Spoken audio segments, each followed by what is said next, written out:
Y ya vienen llegando. Bien. Vamos a empezar con música, pero estamos tarde. Pero nada.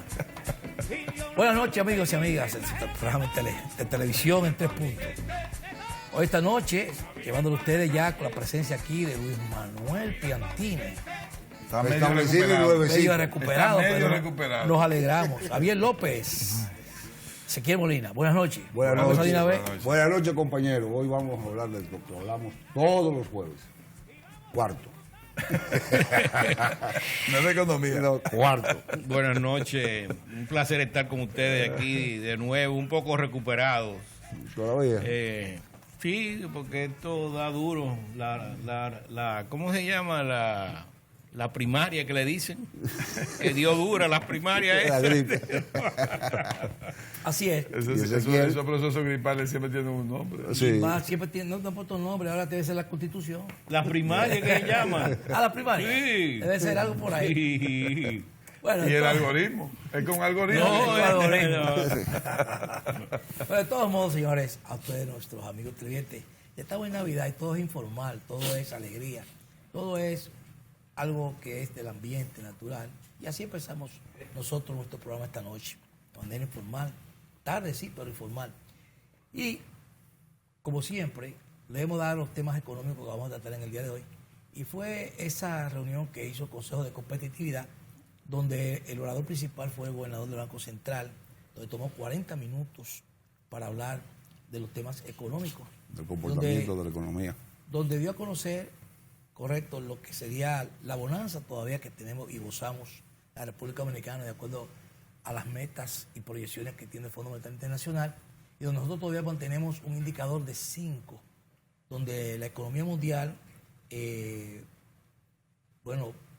discutido ahí mismo en el un consejo de gobierno prácticamente económico, y se dio a conocer de cómo el mundo está convulsionado en temas económicos, y donde hay un crecimiento global de 3%, pero para la región con un crecimiento de un 2%. Me gustaría escuchar a ustedes todo lo que ha sido este proceso de mantener una economía prácticamente, diríamos, sólida en términos con la demás economía de la región. Me gustaría que ustedes, que ya hemos tratado ese planteamiento, pero darle continuidad al tema. Adelante, caballeros económicos. Yo siempre dejo que don Luis empiece adelante. No, la verdad es que la economía este año, la evolución que ha tenido y la dinámica que ha tenido en los últimos meses ha sido básicamente producto de la política del Banco Central. Porque el sector externo no ha sido muy cooperador este año. Y el República Dominicana, si tú ves unos indicadores que han salido últimamente, no se ha beneficiado de lo que se han beneficiado otros países del problema con China. Por ejemplo, México ha aumentado muchísimo su exportación a los Estados Unidos. Igualmente Taiwán, Corea, muchos países se han aprovechado de esa situación y han desviado comercio hacia los Estados Unidos. Nosotros estaba viendo que el crecimiento de las exportaciones a los Estados Unidos de un 13% que fue el año pasado, este año va por un 6%, o sea que se ha caído en términos de crecimiento a la mitad. Y así el problema con Haití se ha caído también, o sea que en el sector externo no ha habido un empuje y vemos el problema con el turismo, sino que han sido factores internos, domésticos, el gasto, ¿no?, que ha aumentado y apoyado en cierto sentido también por una parte por la inversión extranjera, también que se ha mantenido viniendo al país, y las remesas que como distribuidor del gasto, también del gasto de la clase media y media baja y baja, pues ha sido un factor también por el aumento que ha tenido este año, un aumento que estábamos viendo, un 8%, también es un elemento que ha ayudado a la expansión de la demanda y a la distribución del ingreso, porque aquí el elemento remesa es una ventaja que tenemos nosotros, porque sirve también como un colchón de distribución en los sectores más bajos de la población, que era uno de los problemas que estábamos viendo que ha pasado en Chile. Que eso sería bueno, cuando se pueda, analizar un poco y profundizar, porque es una situación que tenemos que evitar que suceda aquí. Pero bueno, estamos viendo que la economía dominicana, lo que pasa es que el año que viene tal vez no haya una serie de elementos que tuvimos este año también, como la baja en el precio del combustible, que nos ayudó también, el aumento en el precio del oro, que nos ha ayudado, y el año que viene es un año electoral, de una expansión fuerte del gasto en los primeros 6 meses del año.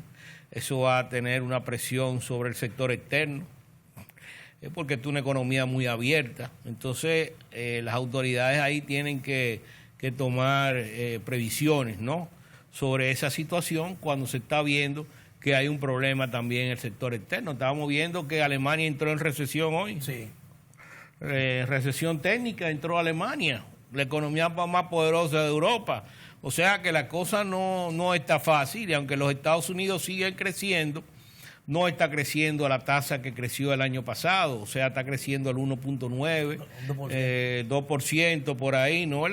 Y vemos que también China ha bajado, aunque China es un elemento que podría ayudarnos mucho, si es verdad que se da todo lo que se está diciendo, que no va a comprar cacao, que no va a comprar tabaco, que no va a comprar una serie de cosas. Ojalá y sea así, porque eso sería un flujo adicional, ¿no?, y una diversificación de nuestro sector externo a un mercado muy importante en Asia. Bueno, yo lo voy a ver de esta manera. O sea, nosotros analizar ya para los números, lo que dijo el señor gobernador, ya lo habíamos analizado la semana pasada también, de acuerdo al discurso de su aniversario. 72 aniversario, ¿no? 72. El 72 aniversario. 72 aniversario, ya el gobernador había hablado de eso y lo habíamos analizado. Pero cogiéndole el hilo a Luis Manuel, si nosotros estamos viendo que tenemos todavía un crecimiento de 5%, que la parte monetaria ha hecho su trabajo, que todavía nosotros podemos decir que este es un modelo de país de la región. Pero así fue el Brasil de Lula, así fue el argentino, así fue el Chile de los socialdemócratas, así fue la Colombia de Uribe, así fue Costa Rica, ejemplo de la región en su momento, y al final todos tienen sus problemas. Eso que dice el Manuel, que hay que tomar en cuenta Chile. Lo que estamos viendo entonces nosotros, que lo hemos discutido él y yo, es que el capitalismo, que no es que no debe existir, sino que el capitalismo como que tendrá que ser mejor administrado en el futuro, porque la explosión social, el descontento social que se está armando, es porque al final, si vemos Alemania entra en recesión, pero Alemania es el país que más ahorro tiene. Entonces significa que la economía no es un solo factor, la economía son muchos factores, pero sobre todo el factor social, porque la economía es una ciencia social. Entonces, lo que siento es que la clase política de todos estos países, y no de un solo gobierno, la clase política ha sido irresponsable con lo que es la permanencia del bienestar de la población. Y comienza el capitalismo entonces a convertirse en exclusión, en exclusivo. O sea, pues, somete a un sistema de exclusión que va a socavar al final el bienestar social. Entonces, vemos que viene el sistema de pensión nuestro. Chile tiene un 12% del salario, nosotros tenemos un 10%. Pero el 10 ni el 12 sirven. Ni el 20. Ni el 20 sirve, eso tiene que ser sobre un poco más de ahí. Yo pongo todavía de ejemplo a México en el sistema de pensión. México, una clase media que tiene el equivalente de $5,000 o de $3,500 mensuales de salario, cuando llega a su vida, el final de su vida productiva, termina con casi $3,000 de pensión. ¿Por qué? Porque es lo único que le permite no bajar tanto el nivel de vida, lo que solamente le permite la disminución de su propia vida. O sea, un envejeciente no disfruta la vida como la disfruta una persona joven, ni adolescente, ni madura. Entonces, así como usted disminuye, tú tienes que disminuir. Entonces, pero en ese caso que tú estás dando, Ezequiel, ¿cuál es la tasa contributiva del mexicano entonces a la pensión? Porque para entonces pensionarse con un nivel de salario como el mínimo, que bueno, el mínimo... No tengo el número, pero yo sí sé porque tengo ejemplos, amigos que se han retirado, o sea, que han de 65 años, que se han... Roberto, me olvidé el apellido, hace 3 años se pensionó. Y me dijo, solamente voy a recibir $500 menos que mi salario de por vida. O sea, y no tiene, además, no tiene tributación. Y era una es neto. ¿Y era una administradora privada o era el Estado? El Estado. Sí. No, perdón, es privado. Es privada. Es privado. Sí. Pero con lo que el sistema de México. Pero lo que te estoy diciendo con esto es que nosotros comenzamos a ver los países y yo digo, bueno, pero ¿qué está pasando? Mira cómo está Francia. Francia está quebrado. Francia está quebrado porque tampoco el capitalismo puede tú estar manteniendo vagos. Ahora, ¿quién creó los vagos? Exacto. El mismo sistema. Entonces, eso es un asunto que nada más tiene que verse sobre eso. Mira aquí. ¿Por qué nosotros decimos de la parte política? Porque ¿quiénes sustentan y quiénes tienen que administrar el capitalismo? Todos los entes económicos. Yo voy a dar un ejemplo. Porque hay que evitar el monopolio, hay que evitar la poca distribución de la riqueza, hay que evitar que una gente se haga muy rica, basado en un sistema de que tú le quitas competencia. Tú creas un monopolio, pero es porque tú impides la competencia. Y dices, no, aquí hay ley antimonopolio, sí, pero que tú impides la competencia porque hay colusión política privada. En el año 2013, y pongo ese ejemplo, Sí. en la Cámara de Diputados se aprueba una ley de prohibición de exportación de chatarra para beneficiar a quien sea, sin el país estar preparado para eso. Si no se llega a concientizar la parte del Senado, se aprueba la ley. Sí, es cierto.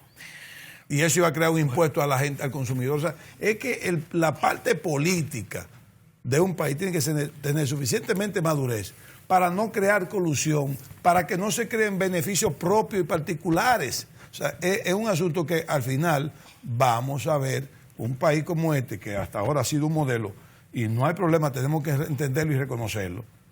¿Usted cree que eso va a ser sustentado en una clase política como la que tenemos? Pero mira, hay un pero mire, detalle, Ezequiel, hay un caso ahora. Hay un caso ahora en el Congreso que se aprobó una ley de aduana y Hacienda se está oponiendo porque hay unos elementos que fueron introducidos en el Senado de unos aranceles, no sé si fue al azúcar, que incumple con la normativa de la OMC y de la OMA y del DRCAFTA. Entonces, el Congreso tiene que ser un Congreso maduro para que no pase igual que lo que pasó con la ley de partido y con una serie de leyes que ahora están echando para atrás y lo están declarando inconstitucional. ¿No entiende? Es un problema serio. ¿Cómo usted puede aprobar una ley que está en contra de la norma multilateral que usted aprobó y que tiene que cumplir? pero Lo que pasa es que los proyectos de ley tienen que ir primero al Tribunal Constitucional para ver si queda conflicto con otras leyes. Y si antes pasa, de irse a votar con así esa es. ley. Vamos a ir a la primera pausa comercial y vamos a regresar con estos temas, porque son temas que a veces se ven contradictorios, pero lo que es la realidad es que hay acciones que se toman dentro de los procesos económicos que como que no te dan en un momento determinado, pero es una realidad lo que está Y viendo. crean quiebra y pobreza. Y crean quiebra y pobreza. Vámonos a la primera pausa comercial y continuamos.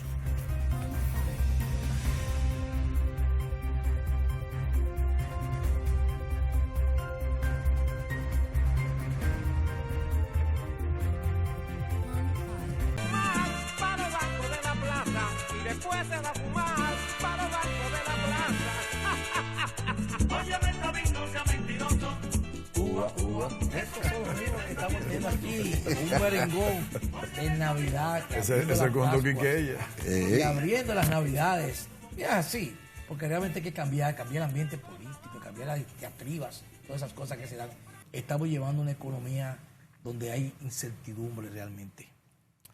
Los países grandes, las grandes empresas que están en bolsas tienen algún tipo de cautela, porque realmente la variación que se está dando en los mercados internacionales, pues no aseguran, a veces hay que tener el ojo muy fino y puntería. ¿Cómo está ese tema de las bolsas, de la gente que invierte en bolsa para esta situación variable en la economía?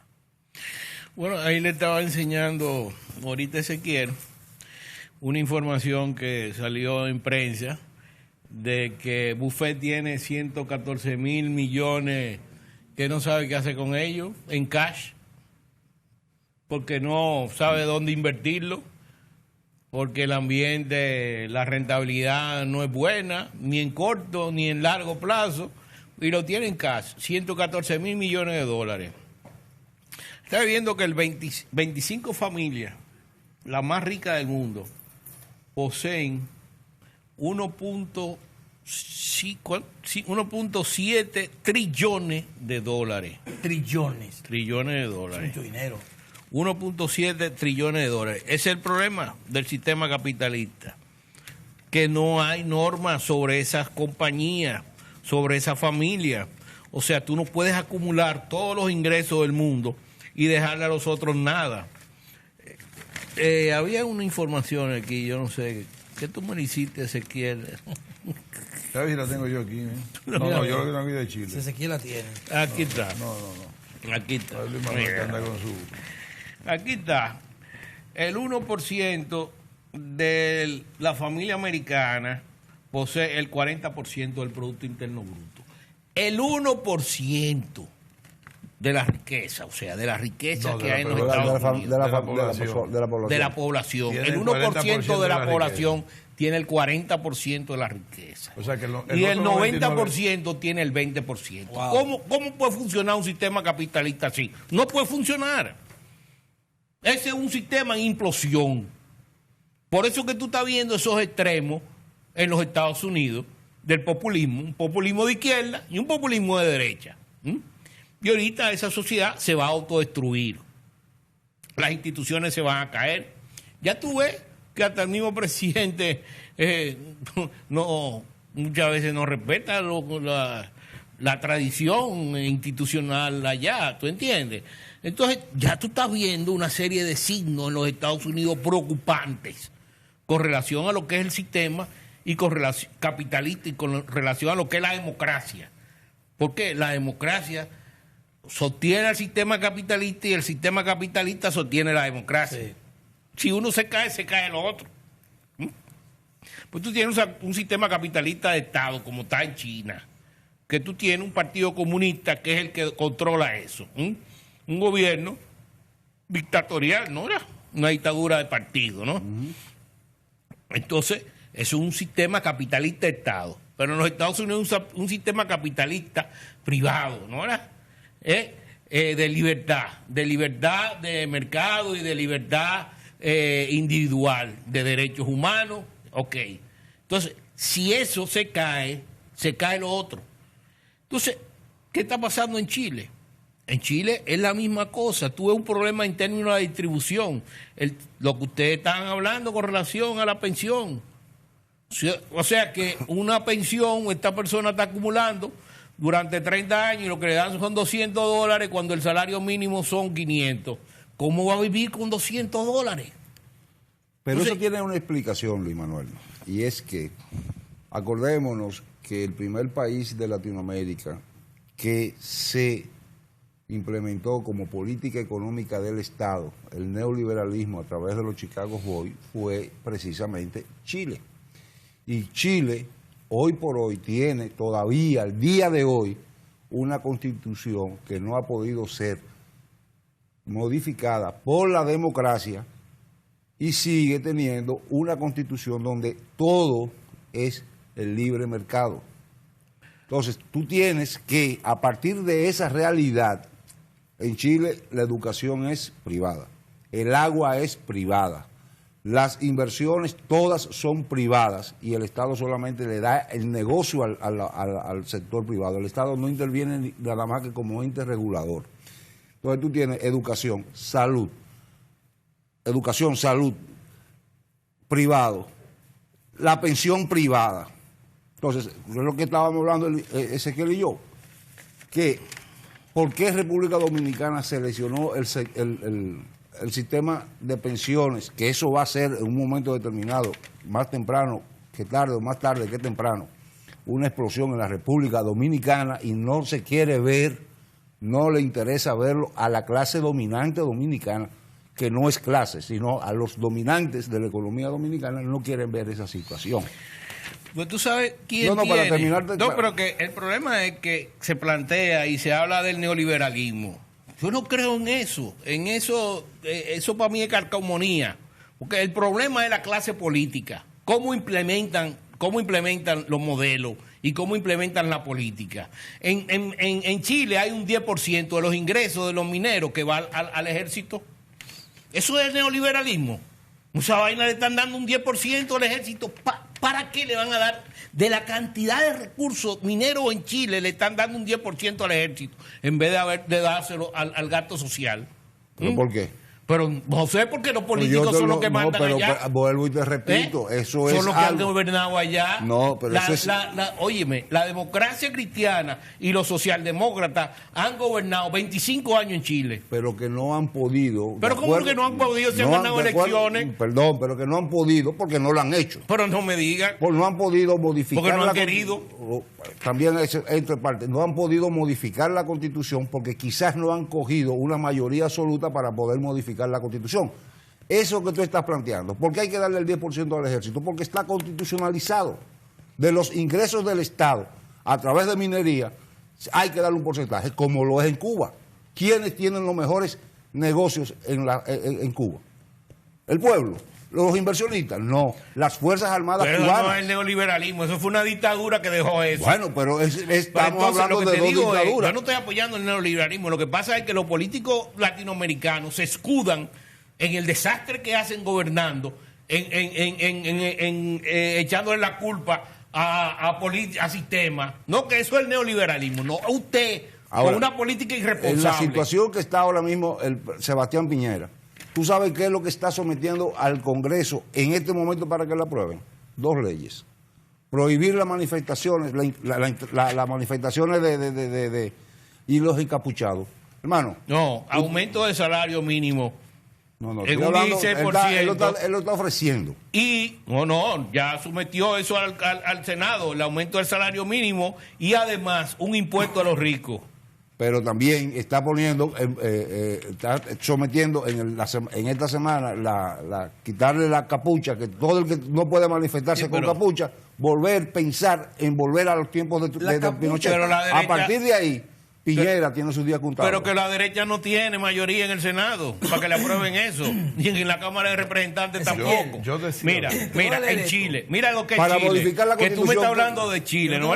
Chile tiene el gasto social más alto en América Latina, un 16% del Producto Interno Bruto.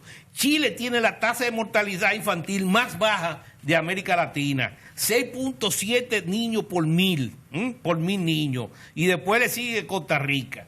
Chile tiene el nivel de pobreza más baja de América Latina, después de Uruguay, que tiene 2.7, Chile tiene 10. Entonces, Chile tiene después una presión fiscal del 24% cuando nosotros tenemos 14%. Y Chile, el PISA, es el mejor de todos.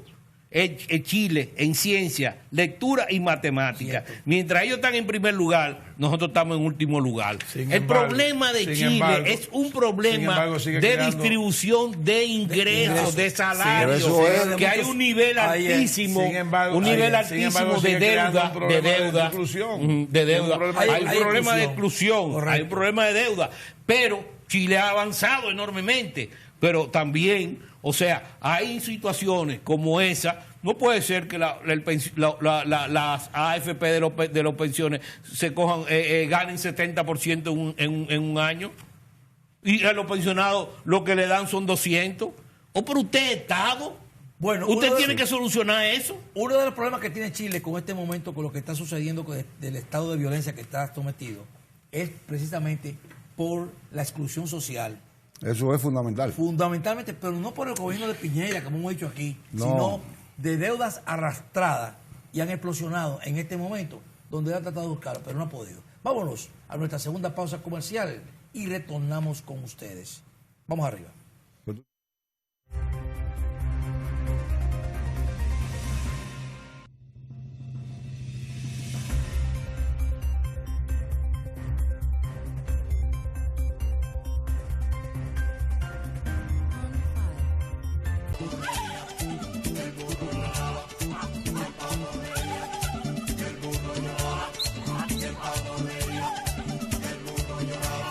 No, pero este programa Bien, está bien, bien, alegre. ya. Y lo que hay que bailar. Aquí hay que bailar. Los minutos finales del programa. Nosotros estamos hablando de economía en el aire, pero fuera del aire bailando. Así es. Ya en los minutos finales que nos queda del programa y sobre todo temas interesantes que estamos tratando aquí, porque realmente eso es lo que estamos viviendo en el mundo. Javier, antes Así es. Realmente la economía dominicana en América y el Caribe ha sido la que más ha crecido, acumulado, desde que comenzamos a medir el crecimiento económico, siempre hemos tenido un crecimiento sobre el 5, el 6, el 7. En pocos momentos hemos tenido menos.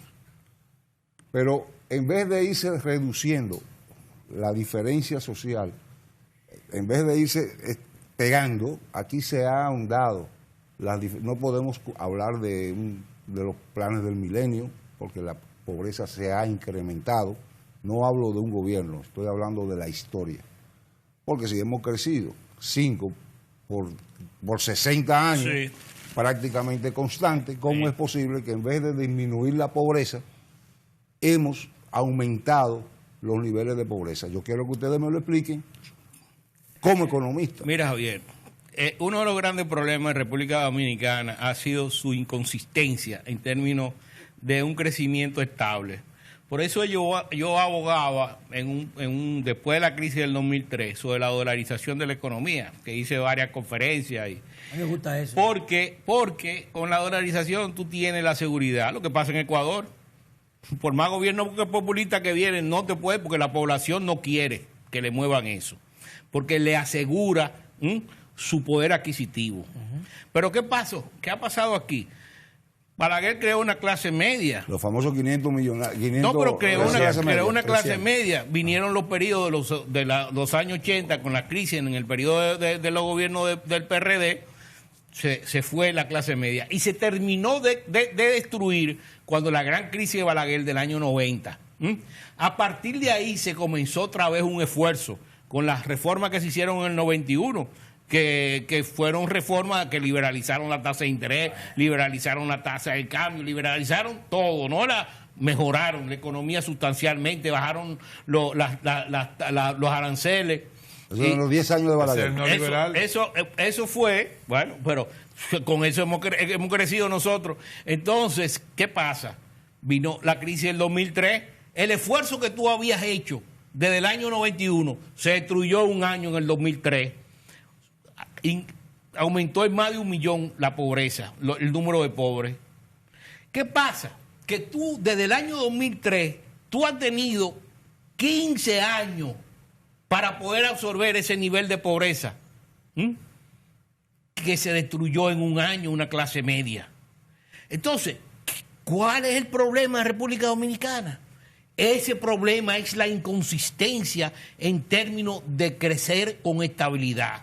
Que viene una crisis cambiaria y te destruye una clase media que te la lleva a la pobreza en cuestión de 6 meses, en cuestión de un año. Sí, Por eso es que tú ves mucha gente que está guardando sus dólares en colchones. Porque es que aquí hay, ¿no?, recuerdo de las crisis cambiarias, ¿tú me entiendes? Pero eso es lo que los gobiernos tienen que evitar. Tienen que evitar que haya un desbordamiento en el gasto. Y tienen que evitar que haya una inestabilidad en la parte macroeconómica, que yo creo que ha sido uno de los grandes logros de las administraciones del PRD del año 2004, ¿no? Ha sido la estabilidad macroeconómica que ha tenido la economía dominicana y con un gobernador que él sabe cómo manejar la parte cambiaria y ha sido muy buen gerente en la administración de la parte monetaria y cambiaria del licenciado Héctor Valdés. Pero las proyecciones que se están dando No son a la buena. para el año 2020, en cuanto a cambio de tasa, están hablando de 56. Bueno, pero Entonces, cuando yo estoy hablando de que la tasa de cambio se tiró en un año de 16 por 1 a 60. ¿Cuánto es eso? sí. Eso Fue es violento. 4 veces. Fue muy violento. ¿No era? Un crecimiento de 4 veces. Tú me estás hablando de un crecimiento de un 4%, un 5%. Pero eso no... No, pero además, con una devaluación de 4 o 5%, porque haya una situación en un momento determinado por problemas externos, pero ellos lo que tienen que manejar es el gasto doméstico. Lo que pasa es que y yo creo que el Banco Central tiene los instrumentos necesarios para poder evitar cualquier situación de desequilibrio que haya y se produzca en el mercado. El Banco Central tiene que evitar o saber que hay muchas empresas y muchas instituciones financieras que están haciendo tesorería con el dólar. Mira, el gobernador en lo que fue su exposición de hoy, ya para terminar el programa, dio a conocer que hay 2 puntos importantes que le están favoreciendo para mantener la estabilidad macroeconómica, en cierto modo, de mantener ese porcentaje, que es la baja que se ha producido en los precios del petróleo y el alza que está teniendo el oro en los mercados internacionales. Pero el año que viene no lo va a tener. Hay 400 pues ya lo tuviste millones, hay 400 millones de dólares que están en baja por el turismo. Sí, pero el turismo pinta bien para el año que viene. Pero para el año que viene pinta bien. A ustedes solo nos resta, señor, y darle las gracias también a ustedes. Mañana estaremos en otra entrega más de su programa 3 Puntos, llevándoles más informaciones, más comentarios, más entrevistas. Mañana a las 9 estaremos también. Pásenla bien. Muy buenas noches. Bueno.